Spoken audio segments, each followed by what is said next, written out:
Selamat pagi menjelang siang, Bapak Ibu Saudara sekalian peserta Safe Indonesian Co Seminar pagi ini. Kita akan maju ke butir acara berikutnya, yaitu bincang-bincang bersama Kementerian Koordinator Bidang Perekonomian, yang pada hari ini kita akan mempunyai kesempatan berbincang-bincang dengan Deputi Bidang Koordinasi Pengembangan Usaha Badan Usaha Milik Negara, Riset dan Inovasi Kementerian Koordinator Bidang Perekonomian, Insinyur Monty Giriana MSc, MCP, PhD. Beliau akan memberi arahan kepada kita semua mengenai posisi industri pertambangan batubara dalam menopang perekonomian negara.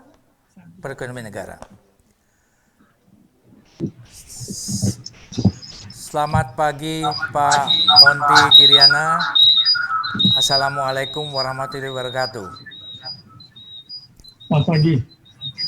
Saya Jeffrey Mulyono yang ditugasi untuk menjadi moderator Bapak pada acara pagi ini. Bersama kita sekarang banyak hadirin dari seluruh Indonesia yang menghadiri seminar Safe Indonesian Coal dalam arti menyelamatkan industri batubara Indonesia dengan jangka pendek dan jangka panjangnya.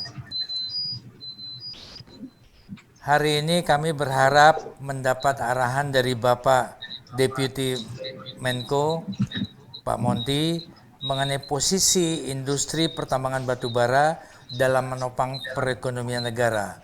Untuk itu kami persilahkan Bapak memberikan arahannya kepada kami semua. Terima kasih, silakan Pak. Terima kasih Pak Jeffrey. Assalamualaikum warahmatullahi wabarakatuh. Waalaikumsalam. Selamat pagi, salam sejahtera untuk semua. Yang saya hormati tentu Menteri SDM,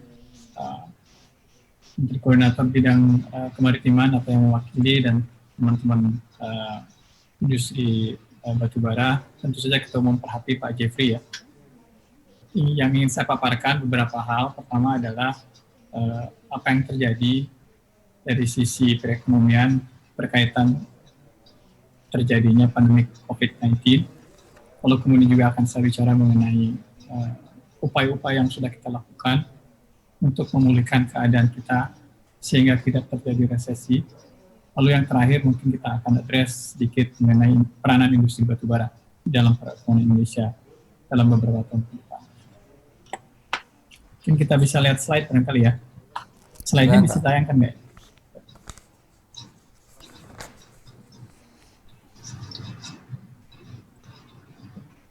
Bapak Ibu semua, tentu semua sudah menyadari pada akhir tahun 2019 atau kira-kira awal tahun 2020, dunia dikejutkan oleh virus COVID-19. Berawal di Provinsi Wuhan, Cina, dan kemudian virus ini menyebar ke seluruh dunia, termasuk juga ke Indonesia. Dampak dari penyebaran ini, banyak penduduk yang meninggal dunia.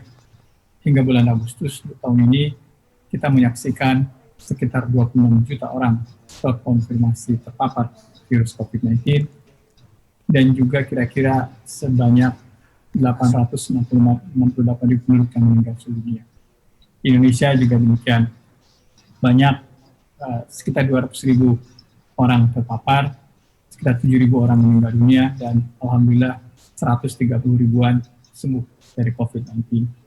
Slide nomor 2. Pandemi ini telah mengakibatkan resesi di berbagai negara di dunia ini. Ada beberapa negara yang sudah mengalami pertumbuhan negatif dalam 2 kuartal secara berturut-turut, misalnya Thailand, Filipina, Singapura, Hong Kong, Jerman, UK, dan Prancis. Dan proyeksi ekonomi global pada tahun ini dan juga tahun depan menurut OECD masing-masing sebesar 6% dan 5,2%, minus 6%, dan kemudian membaik menjadi 5,2%. Menurut Bank Dunia lain lagi, minus 5,2% dan kemudian 4,2% tahun depan. Menurut IMF, kira-kira minus 4,9% dan kemudian 5,4% tahun depan. Jadi memang pada tahun ini semua memprediksi baik itu pertumbuhan global maupun pertumbuhan di beberapa negara adalah negatif. Slide ketiga. Untuk Untuk mengatasi kondisi yang mengkhawatirkan ini, hampir semua negara berupaya untuk mencari obat dan vaksin yang akan digunakan untuk mengatasi pandemi COVID-19 ini. Namun sampai saat ini belum memberikan hasil yang memuaskan. Tingkat recovery di beberapa negara berbeda-beda. Meskipun ada tanda-tanda peningkatan aktivitas, namun masih di bawah tingkat pertumbuhan sebelum terjadinya krisis COVID-19. Beberapa harga komoditas mulai meningkat seiring pemulihan permintaan global seperti harga minyak, harga emas, CPO, tembaga, dan aluminium. Jadi dalam beberapa bulan terakhir kita menyaksikan adanya pergerakan ataupun peningkatan kembali kegiatan pasar, terutama pasar-pasar komoditas dengan harga yang mulai meningkat kembali. Slide nomor 4. Bisa ke slide nomor 4 ya. Oke. Dampak pandemi COVID-19 ini tidak hanya pada sektor kesehatan, tetapi juga pada sektor-sektor lainnya termasuk sektor ekonomi. Oleh karenanya hampir semua negara berupaya untuk mensinkronkan kegiatan antara sektor ekonomi dengan sektor kesehatan yang secara perlahan mulai memberikan hasil yang cukup signifikan. Khususnya di pasar keuangan ditandai dengan beberapa peningkatan dan perbaikan, misalnya satu, kapitalisasi saham yang kemudian mulai meningkat, risiko investasi yang terlihat mulai menurun, dan juga volatilitas pasar yang kemudian mulai melandai. Sejak tahun 2020, slide 5 Mas, sejak tahun Juli 2020, aktivitas manufaktur global juga naik ke level ekspansi, indeks di atas 50, PMI manufaktur baik di kawasan negara maju maupun di negara berkembang pada Agustus 2020 mulai membaik kembali. Jadi terlihat beberapa upaya dari negara-negara mulai memperlihatkan hasil dalam 1 bulan, 2 bulan terakhir ini. Sekarang kita akan lihat Indonesia. Slide nomor 6.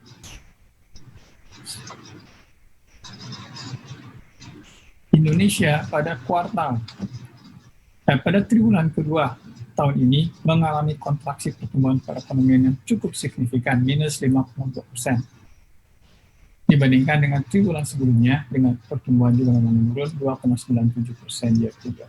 Dari sisi sektoral, transportasi, dan pergudangan mengalami kontraksi yang paling dalam, yang terburuk, minus 30,84%, disusul akomodasi dan makanan minum sebesar minus 22,02%. Jadi transportasi, pergudangan, industri makanan minuman adalah industri-industri yang terpuruk oleh terjadinya pandemi COVID-19 ini.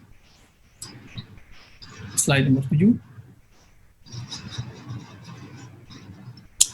Berdasarkan perhitungan IMF, pertumbuhan ekonomi Indonesia akan meningkat dari minus 0,3% di tahun 2020 menjadi 6,1% di tahun 2021. Jadi cukup mengembirakan. Sedangkan menurut perkiraan Bank Dunia, meningkat dari 1% menjadi 5,3%. Dan memang sejumlah indikator memperlihatkan sinyal positif dari perbaikan aktivitas ekonomi, seperti PMI, manufaktur, indeks keyakinan konsumen, penjualan retail, dan penjualan kendaraan bermotor. Jadi dalam 2 bulan terakhir ini kita melihat mulai pergerakan atau menggeliat kembali ekonomi Indonesia. Slide nomor 8. Demikian juga kinerja indeks saham gabungan yang saat ini meningkat dibandingkan dengan IHSG pada bulan-bulan April dan Mei sebelumnya. Walaupun memang kita melihat belum ada aliran dana asing yang masuk ke Indonesia. Kurs rupiah juga stabil, mulai membaik. Demikian juga dengan yield obligasi pemerintah 10 tahun mulai memperlihatkan menunjukkan perbaikan. Jadi kalau sampai sini Pak Jeffrey dan teman-teman semua, dalam 2 bulan terakhir kita melihat terjadinya pemulihan walaupun belum seperti level pada saat sebelum COVID-19 terjadi. Slide nomor 9. Beberapa komoditas ekspor menunjukkan peningkatan juga pada bulan Juni dan Juli ini, seperti ekspor pertanian yang meningkat cukup lumayan 10% dibandingkan dengan periode 6 bulan sebelumnya tahun ini. Slide 10. Tentu kita ingin mengharapkan perbaikan ini terus dalam bulan-bulan ke depan, dalam tahun depan, juga dalam tahun-tahun ke depan. Ada beberapa faktor-faktor yang mempengaruhi pertumbuhan ini dan harus kita laksanakan, harus kita jaga. Ada 3 hal yang mungkin harus kita cermati. Pertama adalah kita harus memastikan keberhasilan efektivitas penanganan COVID-19 dengan ketersediaan vaksin di tahun 2021, dan juga kita harus memastikan adanya percepatan reformasi, yaitu reformasi di bidang untuk meningkatkan produktivitas, daya saing, dan iklim investasi. Di antaranya melalui percepatan penyelesaian Undang-Undang Cipta Kerja.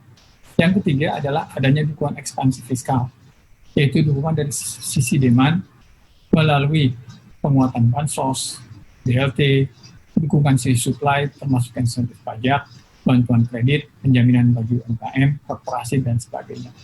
Dan ini tercermin di dalam alokasi budget yang sudah pemerintah lakukan tahun ini hampir mencapai 700 triliun, tepatnya 655,7 triliun yang dialokasikan untuk mendukung penyelesaian ataupun pemulihan ekonomi sesudah COVID-19 ini. Next slide.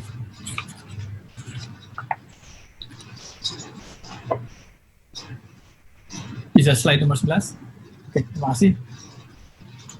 Seperti yang disampaikan oleh Pak Menteri SDM sebelumnya, terjadi penurunan produksi batubara dengan adanya COVID-19 ini 11% dibandingkan dengan periode yang sama tahun lalu. Dan ini terutama perusahaan-perusahaan tambang dengan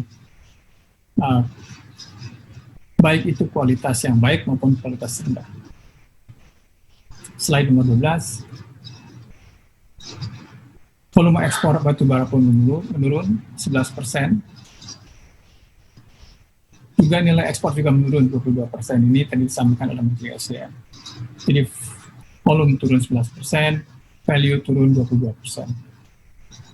Next slide. Halaman slide 13 barangkali ya. Oke, terima kasih. Pandemi 19 ini juga mempengaruhi konsumsi atau penggunaan batubara di dalam negeri. Kebutuhan penggunaan batubara dalam negeri tahun 2020 menurun, terutama disebabkan oleh berkurangnya konsumsi batubara oleh anchor kita di dalam negeri, yaitu PT PLN. Dari semula 109 juta ton menjadi sekitar 95 juta ton pada akhir sampai dengan Desember 2020. Jadi kita memprediksi memang terjadi penurunan konsumsi batubara. Hal yang sama juga dialami oleh industri dalam negeri, misalnya semen, tekstil, kertas, dan sebagainya. Slide nomor 14, kita lihat bagaimana konsumsi listrik selama bulan Januari sampai Juli tahun 2020 dibandingkan dengan Januari sampai Juli 2019. Walaupun terjadi peningkatan, walaupun tidak besar, namun demikian kalau kita lihat berdasarkan jenis pelanggan untuk sektor bisnis, industri, dan sosial, konsumsi listrik mengalami penurunan. Kita lihat slide nomor 15.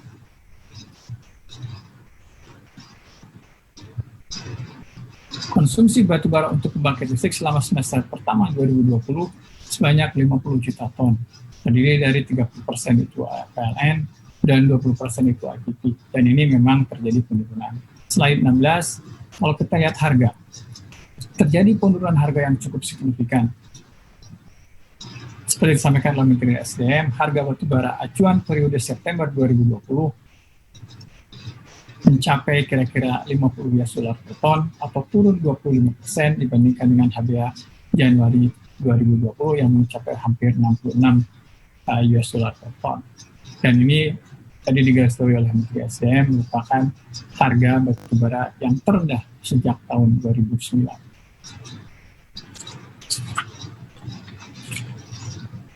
Kita lihat slide nomor 17. Walaupun kinerja industri batubara cukup mengkhawatirkan, namun pemerintah tetap optimis bahwa peranan batubara di dalam perekonomian nasional akan kembali membaik. Harga batubara akan kembali normal seiring dengan pemulihan ekonomi baik di tingkat nasional maupun global. Pemulihan ekonomi akan berdampak positif terhadap peningkatan pertumbuhan kebutuhan akan energi, dan tentu saja terhadap permintaan batubara. Pak Jeffrey dan teman-teman semua, tentu kita harus mulai memikirkan langkah-langkah yang cukup drastis, langkah-langkah yang strategis untuk mengelola batubara ini, sehingga menjadi komoditas dengan added value yang lebih tinggi. Kita mengetahui bahwa teknologi renewable energy semakin berkembang dan membuat harga per kilowatt hour menjadi lebih rendah, mendekati harga per kilowatt hour pembangkit listrik berbasis batubara. Sudah saatnya kita betul-betul memikirkan pemanfaatan batubara, baik melalui gasifikasi maupun likuifaksi untuk memasok misalnya gas untuk pembangkit tenaga listrik tenaga uap, ataupun memasok metanol untuk pengembangan bahan bakar nabati yang nantinya akan di-blend dengan minyak sawit, mengganti ataupun mensubstitut bahan bakar minyak. Kita terus akan mengembangkan kawasan industri DME yang bersumber dari batubara, terutama untuk mengelola batubara berkalori rendah, untuk mengurangi import LPG, dan tentu saja untuk mendukung program mandatori biodiesel. Pengembangan kawasan DME di Muara Enim yang digagas oleh PT BA dan Pertamina, BUMN kita, harus kita support terus. Tapi juga kita harus mensupport juga tidak hanya BUMN, tetapi juga perusahaan-perusahaan swasta. Seperti proyek-proyek coal to methanol yang kemarin diinisiasi oleh Bakri dengan air product-nya US. Itu akan kita dukung sepenuhnya. Slide 18. Slide 18. Dalam program mandatory biodiesel, metanol itu nanti akan dicampur dengan crude palm oil (CPO) untuk menghasilkan FAME, yang kemudian di-blend dengan solar untuk menghasilkan biodiesel B30. Saat ini FAME yang diserap oleh program biodiesel B30 sampai dengan akhir Desember kira-kira 8 juta kiloliter. Tahun lalu dengan program B20, kebutuhan metanol mencapai 0,69 juta ton, dan tahun ini dengan program B30, konsumsi metanol menjadi kira-kira 1 juta ton. Slide 19. Dalam beberapa tahun ke depan, kita akan menerapkan D40 destilasi dan green diesel D100 yang tentu saja akan mendongkrak permintaan metanol. Selain itu, pemerintah juga akan meluncurkan program gasoline E20 di tahun-tahun mendatang, Aftur. Program ini dirancang untuk mampu mengurangi impor gasolin dengan melakukan blending gasolin 80%, metanol 15%, dan etanol 5%. Dengan demikian, kebutuhan metanol dalam negeri akan semakin meningkat. Slide 20, terakhir. Dukungan pemerintah akan terus diberikan untuk mendorong pelaku usaha melakukan peningkatan nilai tambah batubara hilirisasi, baik itu untuk BUMN maupun untuk perusahaan-perusahaan swasta. Dukungan tersebut diantaranya adalah pemberian jangka waktu proyek peningkatan nilai tambah yang disesuaikan dengan umur ekonomis tambang. Apabila umur tambang 20 tahun, maka akan kita berikan konsesi pengembangan proyek-proyek hilirisasi 20 tahun juga. Pemberian keringanan royalti, dan juga pembebasan kewajiban penggunaan kebutuhan di dalam negeri atau DMO. Tentu ini harus disesuaikan dengan undang-undang yang terakhir, Undang-Undang Minerba. Dan ini sudah dimasukkan di dalam Undang-Undang Cipta Kerja yang saat ini dalam proses penyelesaian pembahasan di DPR. Bapak, Ibu, dan hadirin sekalian, demikian yang dapat kami sampaikan.